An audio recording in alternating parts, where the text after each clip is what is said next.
की गजल है साहब, सवाल का जवाब नहीं आता। सवाल का जवाब नहीं आता। तो ये 4 लाइन कल पढ़ ली थी कि मरा कौन कौन हादसे में, अब तो खबर नहीं आता, उनको कैसे नींद आती है, मुझको तो सबर नहीं आता। सही बात है, बिल्कुल। सारे कुओं में हजारों मर गए। बादल का फटना और पहाड़ का गिरना रुके कैसे, नकली विकास वालों को पेड़ काटने में शर्म नहीं आता।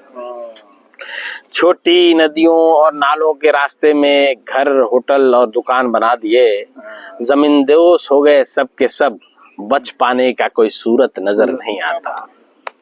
ये सब देख के तो मेरे रूह कांप जाते हैं, इनके दर्द के आगे मुझे मेरी मरी माँ याद नहीं आता।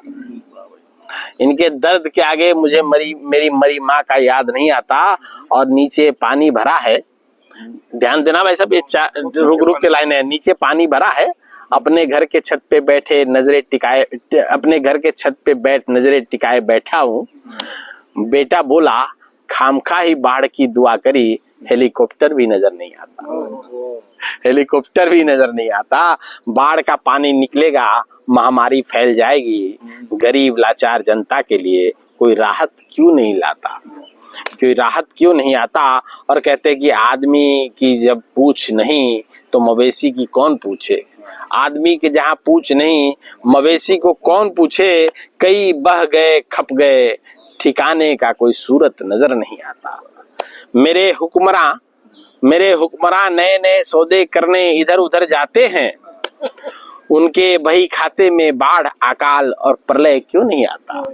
उनके बही खाते में बाढ़ अकाल और प्रलय क्यों नहीं आता। रोते बिलखते बच्चे, रोते बिलखते हमें ही जब एक दूसरे की आंसू पूछनी है, तो बटन दबाते समय हम सबको अक्ल क्यों नहीं आता। कहते कि सालों साल, आज से बाढ़ थोड़ा आ रहे हैं, सदियों से बाढ़ आ रहे हैं, सालों साल बाढ़ आते हैं, मकान दुकान खेत खलियान बहाते हैं, हालात क्यों नहीं बदले, बस इस सवाल का जवाब नहीं आता। कहते हैं कि नदी जोड़ो, नदी का मुख मोड़ो और जल का प्रबंधन करो। नदी जोड़ो, नदी का मुख मोड़ो, जल प्रबंधन करो, वृक्ष लगाओ, वृक्ष बचाओ जैसी आवाज क्यों नहीं आता। आखिरी 2 लाइन है कि नफरती बोल और एक दूसरे पे लांछन लगाने से फुर्सत नहीं, गरीब मजलूम की आवाज उनके कान तक क्यों नहीं आता, उनके कान तक क्यों नहीं आता। Thank you.